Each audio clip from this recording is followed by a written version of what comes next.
మనిషితో వేళాకోళం ఆడినా పర్లేదు, మనసుతో మాత్రం ఆడకు. ఒక్కసారి విరిగిపోతే అతకడం కష్టం. అవసరమని వేడుకుంటారు, అవసరానికి వాడుకుంటారు, అవసరం తీరాక ఆడుకుంటారు. చెడు అలవాట్లకు దూరంగా ఉండేవాడు ఈ లోకంలో అసమర్థుడు, పిరికివాడు. అందుకే చాలామంది గొప్ప కోసం జల్సాలు అలవాటు చేసుకుంటారు. మన జీవితంలో కొన్ని బంధాలు గాజు బొమ్మ లాంటివి. చూడడానికి ఎంత బాగున్నా, అవి సేఫ్ ప్లేస్లో ఉన్నా పగిలిపోతాయేమో అన్న భయం వెంటాడుతూనే ఉంటుంది.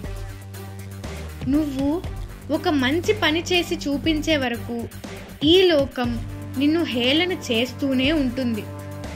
దెబ్బకు దెబ్బ కొట్టాల్సిందే. ఎలా కొట్టాలి అంటే, ఇంకోసారి నీలా ఇంకెవరైనా మోసం చేయాలంటే వెన్నులో వణుకు పుట్టాలి. ఒక్కసారి మోసపోయావు కదా, ఇప్పటికైనా ఎవరిని గుడ్డిగా నమ్మకు. ఇప్పటికైనా నీ చుట్టూ నవ్వుతూ మాట్లాడే వారిని నమ్మకు. వారే నీ వెనకాల గోతులు తవ్వుతారు.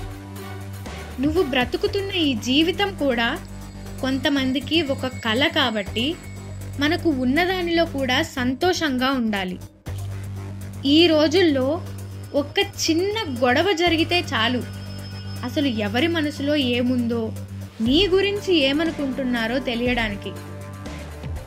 అద్దె ఇంట్లో ఉన్నవాడికి, సొంత ఇంట్లో ఉన్నవాడికి తేడా ఏమిటంటే, అద్దె ఇంట్లో ఉన్నవాడు ఎప్పుడు అనుకుంటే అప్పుడు ఖాళీ చేస్తాడు. సొంత ఇంట్లో ఉన్నవాడు ఒకసారి ఖాళీ చేస్తాడు. జ్ఞానికి ఈ శరీరం అద్దె ఇల్లు అవుతుంది. బాధలు గొప్పవా, బంధాలు గొప్పవా అని అడిగితే బాధలే గొప్పవని చెప్పాలి.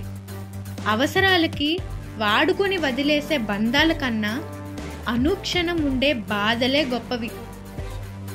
నిజాలు చెప్పి నిజాయితీగా ఉండేవారి కన్నా అబద్ధాలు చెప్పి ఆకట్టుకునే వాళ్ళనే ఈ ప్రపంచం ఎక్కువగా నమ్ముతుంది. వాళ్ళకే ఎక్కువ విలువ. కడుపు కట్టుకొని సంపాదించు, రేపు నీ బిడ్డలకు మంచిది. అంతేకాని వేరే వాళ్ళ కడుపు కొట్టి సంపాదించకు, ఆ పాపం నీ బిడ్డలకు చుట్టుకుంటుంది. మన క్షేమాన్ని కోరేవారు వీధి దీపాల్లాంటివారు. గమ్యాన్ని మనకు దగ్గర చేయలేకపోయినా దాన్ని చేరుకునే దారి కాంతిమయం చేస్తూ సహాయపడుతుంది. మనుషులు ఎలాంటి వారో తెలుసుకోవాలి అంటే అందరితో ఉండాలి. నిన్ను నువ్వు తెలుసుకోవాలి అంటే ఒంటరిగా ఉండాలి. ఒకరిని అభిమానించడంలో తప్పు లేదు, కానీ తను ఏమి చేసినా మూర్ఖంగా సమర్పించడం తప్పు. నీకు నచ్చింది మాత్రమే మాట్లాడేవారు ఎప్పుడూ నీ ముందు నటించేవాడే అవుతాడు. మోసానికి, నమ్మక ద్రోహానికి చాలా తేడా ఉంది. మోసం అందరూ చేస్తారు, కానీ నమ్మక ద్రోహం నువ్వు నమ్మిన వాళ్ళు మాత్రమే చేస్తారు.